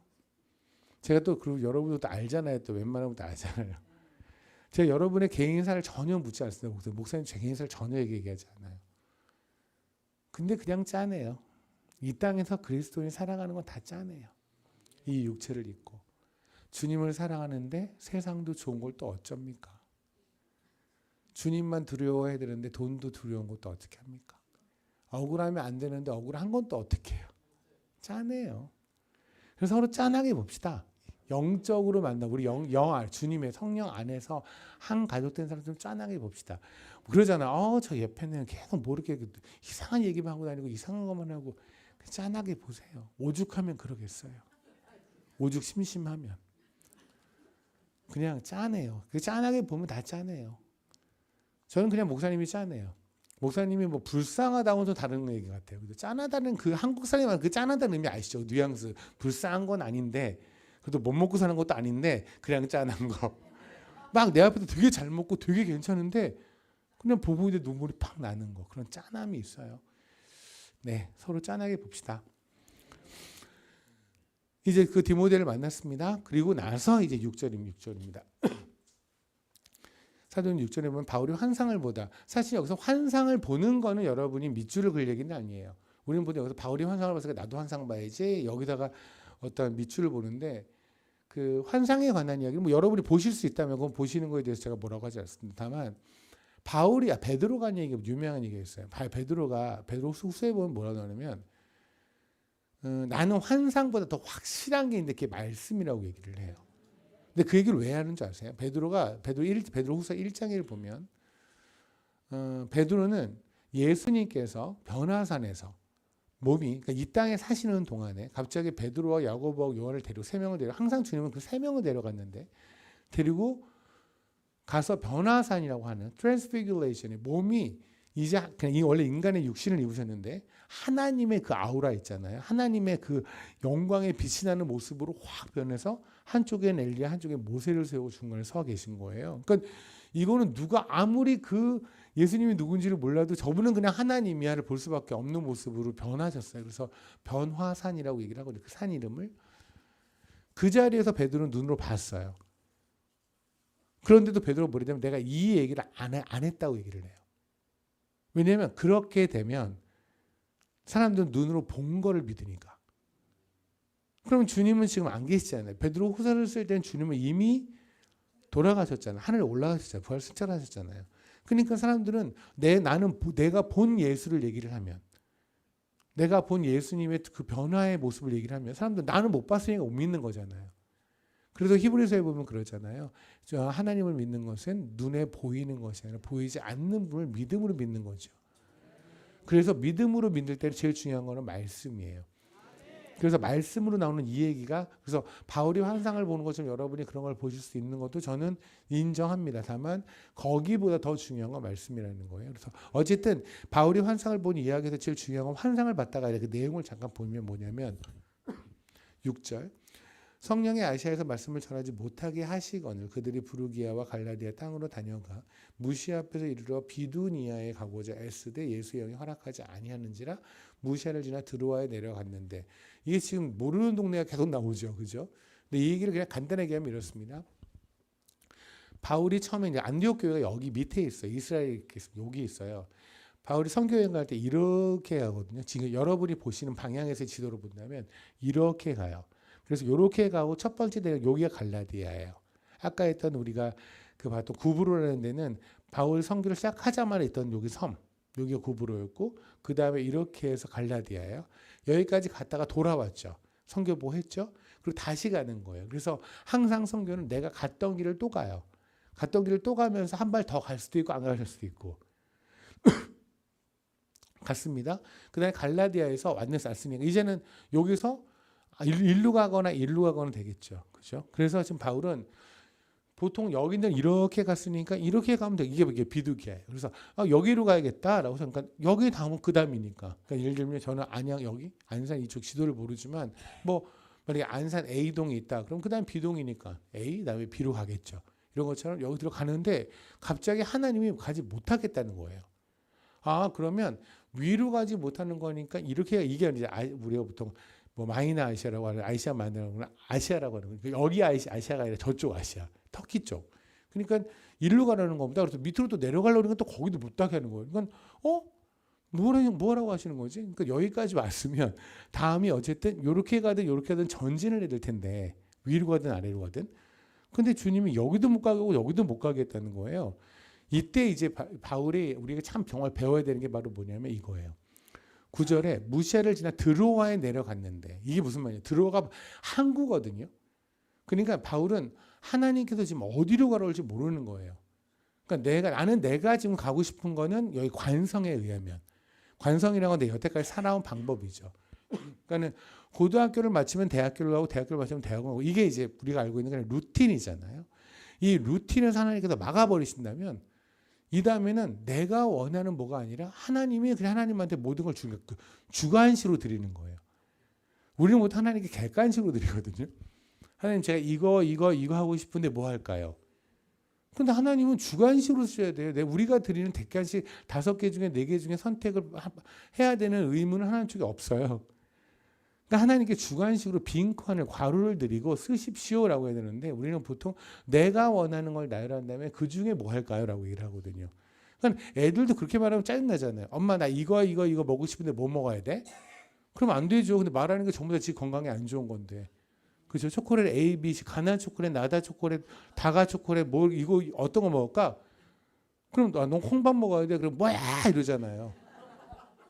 그러니까 어쨌든 우리는 하나님께 주관식으로 드려야 돼요. 가로로 드려야 돼요. 그러니까 지금 바울은 뭐냐면 위도 안 되고 아래도 안 된다? 라고 하니까 들어와라는 항구에서 기다리는 거예요. 항구면 바다를 건너갈 수도 있고 다시 하나님 위로 갈 수 있고 아래로 갈 수 있고 다시 백을 시킬 수 있잖아요. 그러니까 어디로든 갈 수 있는 게 항구죠. 그래서 항구 들어와라는 데 가서 기다리고 있는 거예요. 이게 사실은 우리의 모습이어야 하죠. 하나님께 다 드리고 우리는 그냥 항구에서 어디로 갈까요? 라고 해야 되는데 너무 우리가 우리의 삶을 우리가 리드를 하면서 우리가 그러잖아요. 삶의 운전대를 하나님께 드린다는데 전 삶의 운전대를 하나님께 드리는 사람을 많이 보지는 못한 것 같아요. 그냥 과로로 드리지 않고 내가 하고 싶은 걸 나열하고 그 중에 하나를 하나님께서 복 주십시오라고 하는 거는 삶의 운전대를 드린 건 아니잖아요. 어쨌든 그때 9절에 보면 밤에 환상의 바울에게 보이니 마게도니아 사람은 이제 그 유럽이에요. 그래서 드로아에서 배를 타고 저쪽 유럽으로 넘어가야 되는 거예요. 그러니까 사실 바울 입장에서 제일 마지막 답이었을 거예요. 왜냐하면 어쨌든 생각해 봅시다. 여기서 이게 내륙 지역이에요. 내륙 지역이 끝나고 여기서 선교가 끝나고 그 다음에 하나님이 원하시면 배를 타고 건너갈 수는 있겠죠. 그렇잖아요. 그러니까 예를 들면 한국이라는 데가 있으면 대한민국이 이렇게 끝나고 그다음에 배 타고 넘어가서 일본으로 가는 거죠. 근데 아직 부산도 교회를 안 세웠고 여기도 교회를 안 세웠는데 느닷없이 이쪽에 있는 동해안 쪽에만 하고 그다음에 당연히 동해안에 선교했으니까 서해안을 가서 그 서해안 쪽을 하고 그다음에 남해안 쪽에 가서 하고 그다음에 배 타고 넘어갈 수 있는데 느닷 동해안 끝났는데 갑자기 하나님께서 배 타고 넘어가라. 그러면 서해안은 어떻게 하고 남해안은 어떻게 하죠? 남부 쪽은 어떻게 하죠? 이런 생각이 들 거 아닙니까? 그러니까 바울한테서 제일 마지막 답안지는 아마 이거였을 것 같아요. 근데 하나님께서 너무 이제 이걸 얘한테 맡겨놓으면 안 될 것 같으니까 하나님 이제 강권적으로 마게도니아 사람이 환상 같은 걸 꿈에 보여주시는 거죠. 그래서 그 사람들이 우리가 죽게 생겼으니까 빨리 와라, 넘어와라라는 걸 보여주는 거예요. 그래서 어차피 지금 바울은 항구에서 기다렸잖아요. 오케이, 그리고 배를 타고 넘어갔어요. 그러면서 이제 우리가 알고 있는 빌립보 교회라든가 내지는 고린도 교회라든가 하는 아데네 사역이라든가 그게 다 그쪽에서 이루어지게 되는 거죠. 그리고 넘어갔습니다. 넘어가서 배를 딱 도착했는데 그랬을 때 거기서 만난 사람이 바로 루디아라는 사람이라는 거예요. 근데 이 이야기가 굉장히 중요한 게 뭐냐면 제가 왜 앞에 얘기를 왜 했냐면 루디아 고향이 어디라고 좀 성경에 나오냐면 11절 보세요. 우리가 드로아에서 배를 타죠. 아까 제가 드로아가 항구를 했잖아요. 그 다음에 갔습니다. 그 다음에 12절 첫 번째 도착에 빌립보라는 첫 번째 도시에 도착을 했다고 했죠.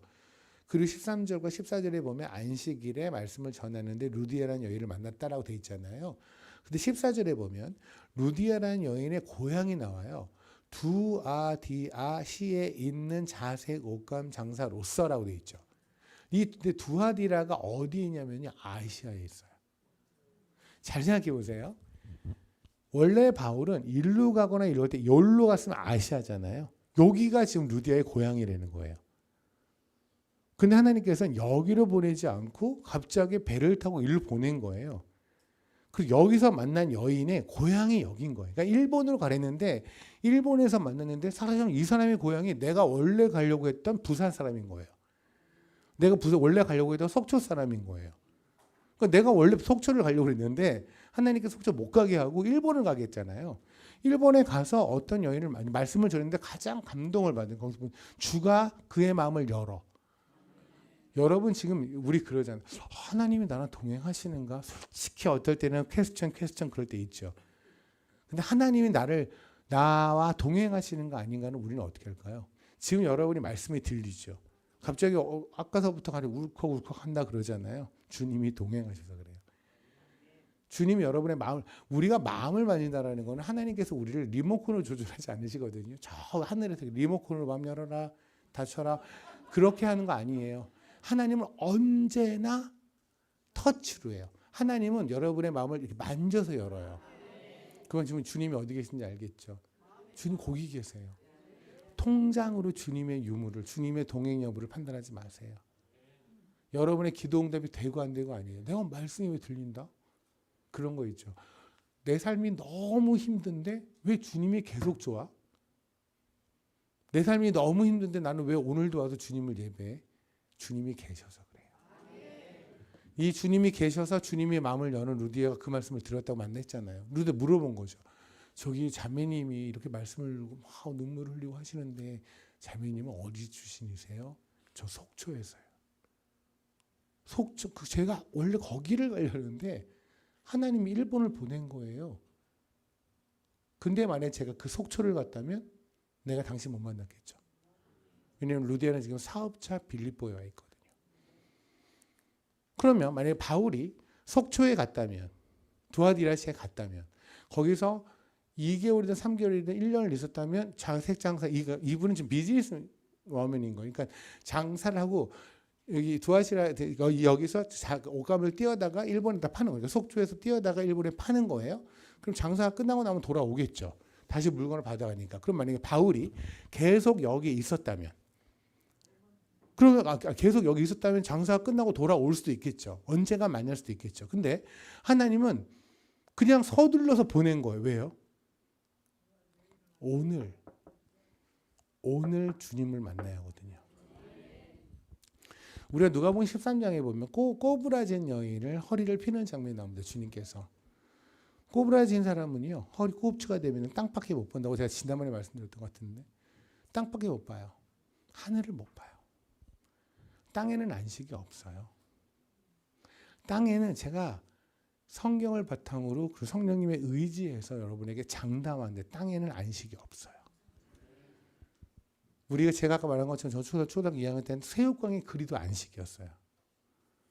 중학교 때 되니까 약간 컸다고 감자깡으로 변하긴 했지만 큰 차이가 없어요. 큰 차이가 없어요. 그리고 제가 주를 만나면 돈이 안식이었어요. 근데 돈이 안식이 안 되는 거 아시잖아요. 건강이 안식일까요? 요번에 아팠다가 뭐 낫다 오케이.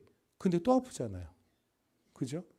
무엇 하나 안식이 없어요. 이 세상은 안식이 없어요. 아까 우리 평화로다. 주님께서 우리한테 뭐래요? 내가 너한테 편리함을 줄게라고 하잖아요. 돈은요, 우리에게 편리함을 줄 수는 있어요. 그죠? 뭐 조그만 집보다 큰 집에서 편안하게 다리 펴고 뭐 안마 의자에 앉아서 있으면 편리할 수는 있죠. 근데 평안을 주지는 못해요. 우리에게 어떠한 평화, 피스를 주지는 못해요. 근데 주님께서 우리에게 한 번도 약속 안 하신 거예요. 내가 너에게 편리를 주리라. 내가 너에게 평안을 주리라. 근데 이미 그 평안을 우리에게 임했잖아요. 이 평안을 다른 말로 안식이라고 하거든요. 안식은 하나님을 묻는 거예요. 예수를 생각하면 갑자기 안식이 돼요. 여러분 정신승리하고요. 믿음은 달라요. 간혹 우리가 정신승리란 말을 쓰는데 크리스찬들을 보면서 정신승리 같다라고 말하는 분들 주변에 아마 만나셨을 거예요. 근데 스스로도 여러분이 정신승리하고 믿음하고 차이점은 뭐지? 차이점이 뭔지 아세요? 정신승리는 실체가 없어요. 그러니까 이런 거예요. 나는 불행한데 행복하다라고 계속해서 암기하다 보니 그냥 갑자기 기분이 조금 좋아지는 상태. 예를 들어 나는 지금 아픈데 그냥 안 아파 그래도 애들한테 그러잖아요. 애들 막 넘어져서 아픈데 엄마가 괜찮아 이게 정신승리. 안 괜찮죠. 피가 질질 나는데 뭐가 괜찮아. 근데 일단 엄마 안심시키려고 괜찮아. 엄마 케찹인가 봐. 괜찮아 이러면서 안심시키는 건 정신승리. 근데 실체는 피가 나는 거죠. 근데 우리는 절대 정신승리가 아니에요. 왜냐면 예수님과 부활과 하늘은 실체거든요. 그게 존재하거든요. 진짜거든요. 그 진짜를 믿는 거예요. 그 진짜 있는 것이 현재 내 눈앞에 있지 않아요. 그래서 믿는 거예요. 성경에서 보면 믿음, 소망, 사랑 그 중에 제일은 왜 사랑이라고 할까요? 그리스도는 제일 중요한 건 믿음 아닙니까? 그잖아요. 소망 아닙니까? 근데 왜 하나님께서 믿음, 소망, 사랑 그 중에 제일은 사랑이라고 하셨을까요? 하늘에 올라가 봅시다. 우리가 지금 하늘에 있는 하늘의 예배. 히브리서 12장의 표현을 하면 장자들의 모임, 하늘의 장자들의 모임, 우리들의 모임. 하늘에서 예배를 드린다고 칩시다. 그때는 저희가 있지 않아요. 목사님이나 저가 설교하지 않아요. 주님이 직접 하실 거예요. 와우. 주님이 직접 그분의 말씀을 전할 거예요. 그때 갔을 때 더 이상 믿음이 필요할까요? 필요 없죠. 주님이 여기 계신데 뭘 믿음으로 믿어요. 그때 우리가 주님을 만질 수도 있고 눈으로 볼 수도 있고 대화할 수 있고. 그죠? 그러면 우리의 소망은 뭐예요? 만약에 여러분의 소망이 여전히 부자가 되는 거고 여전히 그냥 한 200세 사는 거고 주름 없이 살고 싶어하고 머스크처럼 화성에 중력 없는 데로 가고 싶고 이런 거라면 모르지만 만약에 여러분의 소망이 주님 만나는 거라고 하면 그럼 주님이 눈앞에 있다면 더 이상의 소망 필요해요? 그러면 그때는 그냥 주님 사랑하는 거. 그래서 믿음, 소망, 사랑 그 중에 제일은 사랑이에요. 나중에 천국 가면 다른 건 필요가 없어요. 끝까지 남는 건 사랑이에요. 그럼 이 땅에 있는 동안 믿음 열심히 써야죠. 이빠이 써야죠. 그죠? 끝까지 써야 돼요. 근데 그 믿음은 정신승리가 아니라니까요. 실체. 이걸 여러분이 스스로 나는 믿음을 정신승리처럼 쓰고 있나 아니면 실체로 쓰고 있나를 구별하시는 방법이 하나 있어요. 뭔지 아세요? 여러분이 막 다운됐다가 영적으로 다운됐다가 회복되고 이 기간이 회복되는 다시 다운되는 이 기간이 너무 짧으면 현장은 정신 승리일 수 있어요. 실체라고 한다면 우리는 이 땅에 살다 보니 업앤다운이 있거든요. 근데 이 다운의 기간이 항상 길고 업의 기간은 아주 짧다고 한다면 나는 잠시 괜찮아 너 괜찮아 피 아니야 케첩이야 응 하고 1초 믿고 피 보면 우는 아이처럼 잠깐 말씀드릴 때 그렇구나 근데 돌아서서 또 까먹고 이게 뭐냐면 이거는 정신 승리로 예수를 믿는 거예요. 근데 예수는 실체다. 구원은 실체고 우리의 죄 씻음 받은 것과 주님의 동행하신 거야. 이 땅을 우리가 살아갈 때 주님을 기억하고 살아야 하는 게 이 땅의 천국이라고 하는 거에 대한 게 실체다라고 한다면 그 기간은 길겠죠. 근데 또 아프면 넘어지면 무릎 깨지면 또 울기도 하겠지만 어쨌든 이 기간을 최대한 여러분이 늘려가게 하는 것이 믿음을 사용하는 걸 거예요. 봅시다. 저는 루디아라는 사람이 어떻게 되는지 몰라요. 성경에도 우리에게 정확한 정보를 제시하진 않았으니까 저도 모릅니다. 다만 이렇게는 말씀드릴 수 있어요. 땅만 보고 살았을 거예요. 돈 벌어야 하니까. 얼마나 돈을 벌고 싶었으면 속초에서 물건 떼어서 일본에 가서 팔았을까요? 두아델에서 물건 떼어서 배 타고 넘어가서 유럽에까지 가서 빌립보에서 팔았을까요? 그죠? 우리는 그 당시에 자색옷감 장사, 자색옷감은 굉장히 비싼 사람이 쓰는 거니까 이 사람은 부자였을 거라고 생각하는데 그건 굉장히 추측이고요. 왜 우리가 비싼 화장품을 파는 사람으로서 그 사람이 항상 잘 사는 건 아니에요. 그죠? 그건 아니잖아요.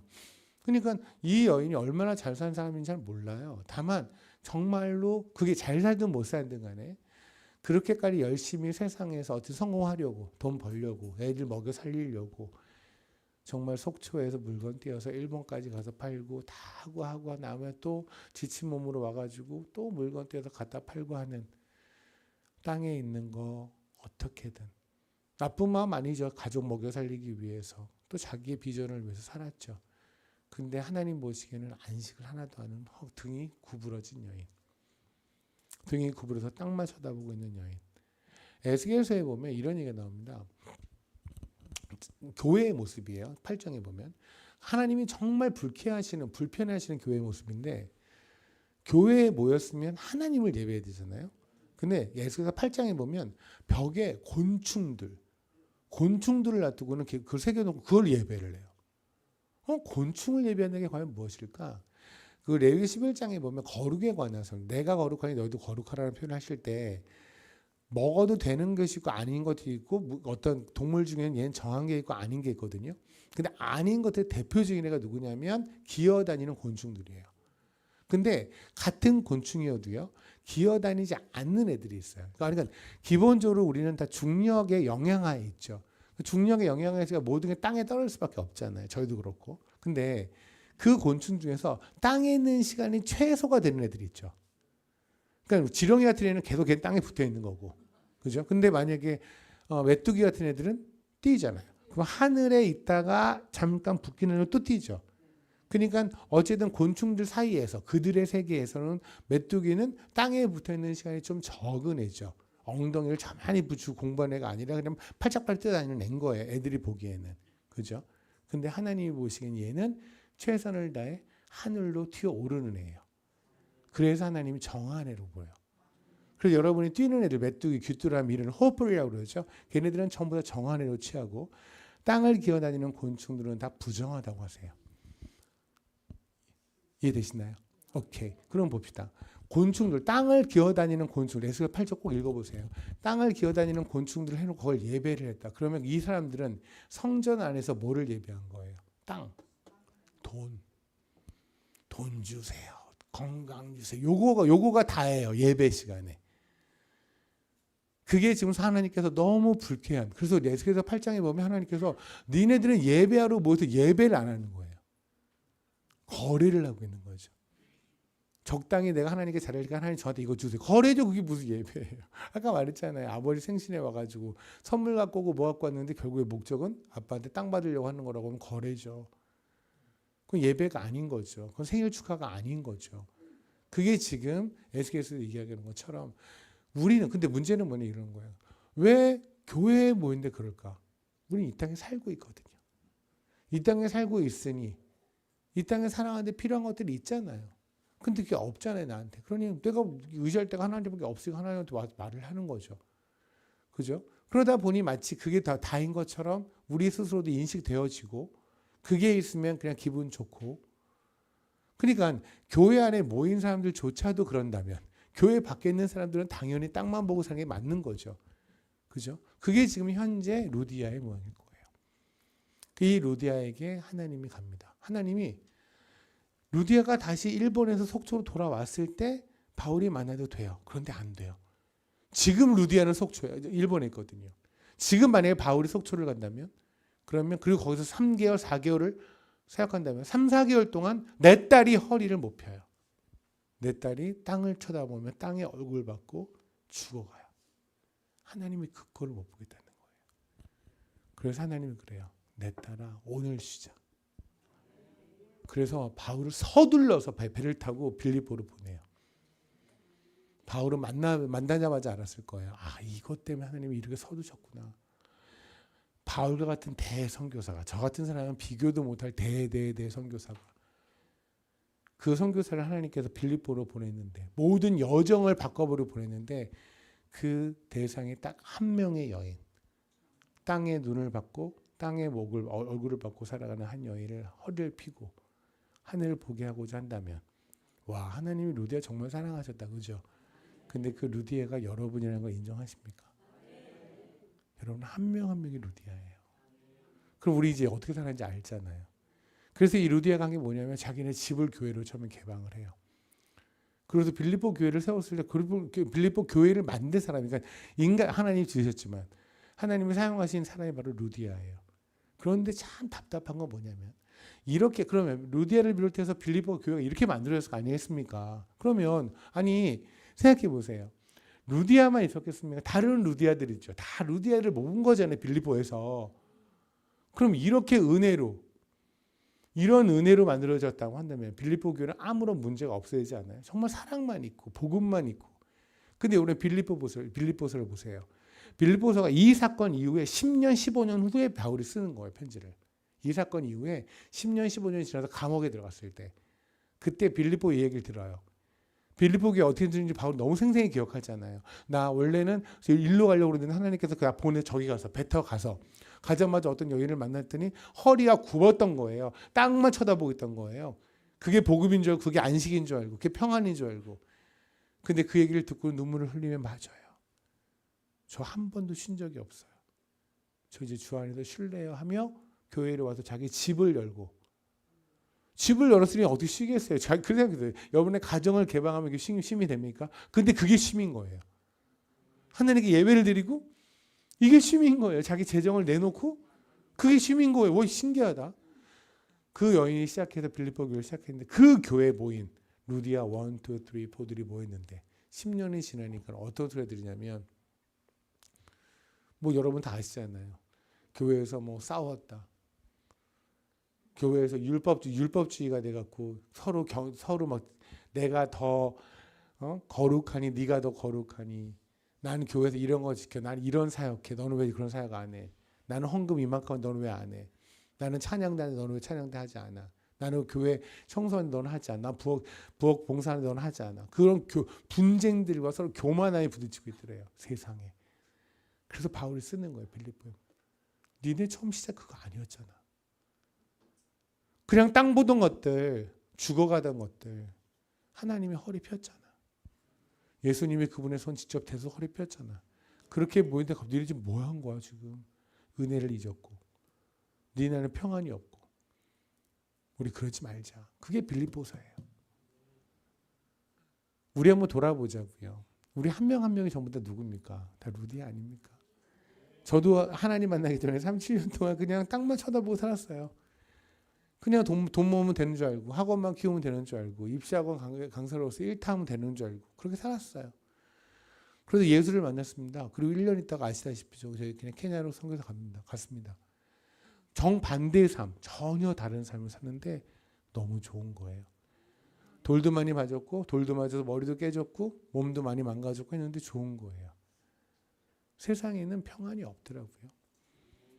예수 안에 있는 게 평안이고요. 예수 안에 있는 이 형제를 만나면 평안이에요.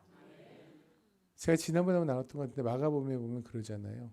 네가 현세 네가 만약에 너의 아내를 포기하고 뭐 자식을 포기하고 전달을 포기하고 그러면 현세 너가 100배나 많은 거를 하나님께서 보답으로 주리라. 마가복음 10장에 있는 얘기입니다.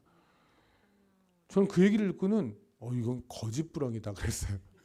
왜냐면 저는 한국에 있을 때 하나님 만나기 전에 잘 살아 돈 많았어요. 정말 저희는 돈 걱정을 한 번도 한 적이 없이 살았어요. 근데 하나님을 만나고 나서 케냐에 가서는 돈 걱정을 항상 해야 돼요. 저 식구들이 많으니까 먹여 살렸잖아요. 와, 뭐지? 근데 뭐 나는 돈도 포기하고 뭐도 포기하면 100배를 준다는데 100배, 아내 빼고는 다 100배를 받아도 될 것 같아요. 그죠? 근데 아내는 한 명도 많잖아요. 사실은. 남편들은 아세요. 남편들은 아는데 아내는 한 명도 너무 많아요. 뭐 아내들은 모르실 거예요. 본인들이 어떤 분들인지를. 남편들은 이 말이 뭔 말인지 알아요. 그분들이 한번 입을 열면 와. 제가 세상에서 제일 불쌍한 사람, 성경에 보는 사람 중에 솔로몬. 아내가 1000명이었대요. 저는 그분은 진짜 그분의 내공을 어떻게 할까요? 그건 정말 저주 중에도 그런 저주가 없어요. 그러니까 아내 빼고 나머지는 다 100배 받았으면 좋겠는데. 근데 100배나? 나는 전 돈 그만둔 돈 다 포기하고 갔는데 100배는 무슨 100배?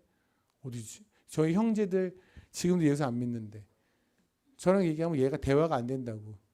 같이 밥 먹으면 그들은 주식 얘기하고 전 주님 얘기만 해서 전혀 대화가 되지 않아요.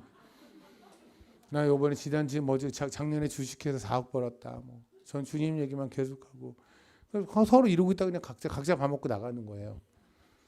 형제들하고 별로 그냥 서먹서먹하고 뭐지? 하나님은 이렇게 약속 하나 안 지키시지? 근데 깨달았어요. 예수를 만났더니 이것저것 뭐 포기한 것도 별로 없지만 어쨌든 간에 하나님의 사역을 위해서 내려놓고 내려놨더니 이렇게 많은 형제가 생겼잖아요. 하나님 약속 지키셨더라고요. 그리고 여러분의 자녀가 제 자녀라면 그렇게 많은 자녀를 줬고, 그렇죠? 하나님 약속을 철저히 지켰어요. 그러려면 우리가 바라보는 방향이 같았으면 좋겠어요. 그냥 우리가요, 이 땅에는 바라보는 방향이 너무 많죠. 누구는 성공, 누구는 뭐. 근데 하늘 보면 방향이 똑같아요. 그 똑같은 방향 보고 삽시다. 월드컵 경기장 가면 뭐 제가 축구 선수 이름을 많이 알지 못하는 손흥민 정도는 아니까. 손흥민, 이강인. 그러면 만약에 월드컵을 한다고 칩시다. 그럼 우리 다 같이 모여서 뭐 할까요? 물론 뭐 자매님들 같은 경우에 우리 이제 아내를 중심으로 얘기를 한다면 전혀 축구가 뭔지도 모르는 사람이어서 왜 공이 하나야 그러면서. 근데 만약에 여러분이 기본적으로 안다고 하면 뭘까요? 손흥민 소리치겠죠. 이강인 하고 소리치겠죠. 대한민국 그러겠죠. 거기다 대고 만약에 누군가가 곽희문 그러면 물어보겠죠. 옆에서 곽희문이 누구예요? 저예요. 교회에 모였으면 주님만 응원합시다. 여기에 모였으면 이제 내일은 그만 까먹고 내 가정 그만 까먹고 하나님만 응원합시다. 하나님의 나라만 좀 빡세게 응원합시다. 그럼 시선이 하나로 할 거 아니에요. 아가서에 보면은요, 주님께서 우리 주님의 눈을 비둘기 눈이라고 표현할 때요. 비둘기 눈. 어떤 분이 그런 어떤 주석을 봤더니 주님이 비둘기 눈처럼 아름답다. 저는 수많은 눈을 봤지만 비둘기 눈을 제가 만약 어떤 자매님 보고 눈이 참 비둘기 같으세요. 그게 칭찬이 될까요? 물론 뭐 워낙 모든 걸 다 감사를 받으시는 분들이니까 그렇겠지만 저한테 누가 그러면 저는 비둘기 눈은요 되게 이상하게 생겼어요. 그건 칭찬이 아니에요. 비둘기 눈이 무슨 칭찬이에요. 근데 주님은 주님 스스로를 비둘기 눈이라고 하시고 우리의 눈이 또 비둘기 눈이 되길 원하세요. 아가서를 보면. 이번에 이제 오늘의 교회에서 아가서 강의를 할 때 누가 물어봤어요. 비둘기 눈이 왜 그래요? 제가 그 아가서, 그러니까 성경 공부하다 보면 본의 아니게 식물도 연구를 해야 돼, 동물도 연구를 해야 돼, 뭐 이렇게 해야 돼요. 근데 저는 비둘기 눈을 연구하게 될지는 한 번도 상상 안 해봤거든요. 비둘기 눈을 연구를 해야지 비둘기 눈을 하나님이 쓰신 이유를 알 거 아니겠습니까? 비둘기 눈의 특징이 뭐냐면 비둘기를 보면 땅에 기어날 때 머리를 계속 움직이지 않아요? 중풍 때문에 그런 게 아니에요. 걔가 머리를 움직이는 게 뭐냐면 우리는 이 상태에서 이렇게 볼 수 있죠. 그러니까 우리가 핸드폰 같은 걸 보면서 그러니까 앞에서 말씀 듣는 척하면서 이렇게 핸드폰 보잖아요. 이렇게 카톡 확인하잖아요. 그죠? 이렇게 보면서 여기도 보고 우리는 눈을 뒤에 있는 안구에 있는 근육이 잡고 있거든요. 그러니까 안구를 움직일 수 있어요. 이렇게. 그러니까 머리가 안 움직여도 눈알이 움직여요. 그래서 가만히 있지만 우리는 다 이렇게 보고 있단 말입니다. 지금. 물론 뒤쪽까지 못 보지만 대강 다. 비둘기는 안구를 잡는 근육이 없어요. 그럼 어떻게 해야 돼요? 보려면 고개를 움직여야 돼요. 그러니까 이렇게 돼서 우리 밥상에 있으면 밥상에서 그냥 나는 국을 먹으면서도 저 앞에 있는 쟤를 다 볼 수 있잖아요. 우리가 오뎅, 감자, 무침 이렇게 보진 않잖아요. 요 상태에서 다 볼 수 있잖아요. 근데 비둘기는 이렇게 해서 얘밖에 못 보고 이렇게 해서 얘밖에 못 봐요. 눈에 안구 안 움직이니까. 주님이 비둘기 눈형이 무슨 말인지 아십니까? 곁눈질을 안 하세요. 주님은 딱 여러분만 봐요.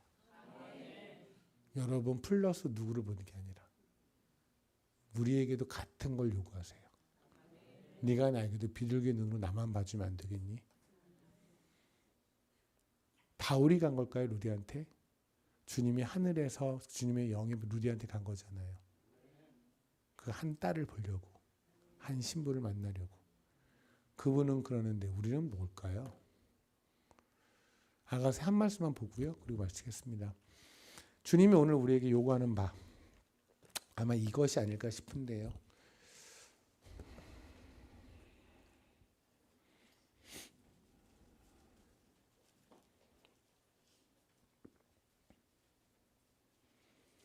아가서에 보면 7장입니다. 7장에 이런 표현이 있습니다. 11절에 내 사랑하는 자야. 내 사랑하는 자야. 아가서 7장입니다. 11절 내 사랑하는 자야 우리가 함께 들러 가서 동네에서 유숙하자. 이게 무슨 말씀이냐면요. 여러분 삶에서 하는 광야의 삶이 있었죠. 광야 때 누구만 봤어요? 주님만. 이제 살만하신가요? 딴 데 보는 걸 보면. 처음으로 갑시다. 가나안에 하나님이 사람들 집어넣을 때 그렇게 두려워서 수많은 율법을 가나 안에 있는 이야기를 그렇게 많이 하시고 경고하시죠. 그리고 뭐라 해서 계속. 저는 가나안에 들어가기 전부터 뭐래요. 니네 들어가면 나 배신할 거고 다른 우상을 섬길 거고 신명기에 보면 아직 들어가지도 않았는데 가나안에 들어가서 니네 날 배신하고 우상 숭배하고 다른 신 섬기고 그 얘기를 계속 하세요. 왜 그런지 아세요? 그럴 거니까. 최소한 우리가 광야에서 백성들이 하나님께 불평을 했지만 그들은 최소한 하나님한테 와서 불평을 했어요. 가나안에 가서는요. 아세라상한테 하늘의 여왕한테 오만 잡신한테 가가지고 거기 가서 불평하고 거기서 축복을 빌어요. 최소한 하나님이 원하시는 건 뭐냐면 불평을 해도 원망을 해도 소리를 쳐도 하나님 앞에서 하라고요. 딴 데 가지 말라고요. 기뻐해도 하나님 앞에서 기뻐하고 울어도 거기서 하려고요. 딴 데 가지 말라고요. 하나님 오늘 여러분에 그러시는 겁니다. 루디아를 처음 만났던 들. 우리 함께 들로 가자. 광야로 가자. 거기서는 이것도 없고 저것도 없었어. 빵도 없어서 빵 달라고 그랬고 고기도 없어서 고기 달라고 그랬고 물이 없어서 물 달라고 그랬고 그런데 달라고 그러면 항상 주님께 달라고 그랬잖아요. 우리는 지금 냉장고도 있고 다 있어요. 주님의 필요가 없어요. 가끔 필요해요. 그거 말고 우리 다시 광야로 가자. 그래서 주님이 오늘 아가서에서 이렇게 말씀하시잖아요. 우리 함께 들로 가자. 들에 가면 니네 삶이 퍽퍽할 수는 있으나 최소한 사랑은 있지 않냐 주님과의. 우린 그거면 되는 사람들이에요. 아멘. 우리 처음에 주님 만났던 그 루디아가 주님을 만났던 그런 거 우리 똑같이 만났잖아요. 우리 솔직히 이거 다 간증 우리 간증 아니에요. 그죠? 어느 날 갑자기 주님을 만났어요. 그때 그 사건이 아니었으면 안 되는 건 그렇게 다 변났잖아요. 그죠? 그때 그 사건을 만든 게 하나님이 마치 그 바울을 모든 일정을 바꿔서 빌립보로 보내는 것처럼 그렇게 해서 만난 거잖아요. 그 하나님 우리 하나님의 그 섬세한 노력, 섬세한 역사를 좀 기억하고요. 그 은혜를 기억하고 허리 핀 자답게 이제 그만 곤충 기어다니는 거 보고요. 하늘 딱 보면서 여유 있게 삽시다. 다른 거는 못해도 괜찮습니다. 사업에서 잼뱅이도 되고요. 이것저것 다 잼뱅이도 돼요. 그런데 그냥 예수쟁인 건 잘합시다. 예수쟁이 하나님께 원하는 게 뭐예요? 예배하는 거, 하나님 사랑하는 거. 하나님 사랑하는 거 잘했으면 좋겠고 이 교회에서 그냥 하나님 사랑하는 사람들이 모여서 하나님 사랑하는 거 열심히 합시다. 본인의 이름 까먹고요. 여기서 확 캐면 이런 이상한 짓 하지 마시고요. 여기서 그냥 예수 이름만 외치고요. 주님의 나라 하나님 나라만 외치다가 하늘에 딱 가서 지금부터 10년 20년 모르겠어요. 한 3, 40년 아니면 우리 대강 쇼분하는 사람들이 여기 있어요. 다 하늘에서 만났잖아요. 그죠? 그때 만났을 때 너무 막 삐까뻔쩍해서 나는 진짜 모든 고통과 감정과 억울함을 다 털어내고 왔다 그러지 마시고요. 다 갖고 와서 하늘에서 거기서 하늘 문 앞에서 서로 부둥켜 안고 왔습니까? 오셨어요 집사님? 오셨어요 선교사님? 그리고 영원한 물로 들어갔으면 좋겠습니다. 기도하시겠습니다. 하나님 감사합니다. 허리 굽고 등 굽은 사람들 허리 피시기 위해 저희 삶에 그렇게 오셨군요. 저희 삶에 그렇게 오셔서 그렇게 일하셨군요. 그런데 저희 너무 잊었습니다. 주님이 평안이라고 말을 하지만 우리에게 평안은 돈이 없고 우리는 여전히 땅을 기어다니는 곤충들 안에서 평안을 찾았습니다. 이제 가나안에 들어서 살만한가 봅니다. 주님의 이름으로 또 주님의 은혜를 의지해서 주님께 간곡히 바라는 것은 주님, 저희 삶이 다시 힘들어지는 퍽퍽한 삶이 되더라도 저희가 들로 가서 주님과 함께 유숙하기를 원합니다. 우리에게 들로 만나자고 주님의 그 초대장을 저희가 기꺼이 기쁨으로 받고 그렇게 주님에게 나아가길 소망하니 저희 중심의 고백을 주님 받아주시고 다른 건 몰라도 주님을 사랑하는 것만큼은 완전히 회복될 수 있도록 이 자리에 있는 모든 주님의 성도들을 축복해 주십시오. 감사합니다. 예수님 이름으로 기도드렸습니다.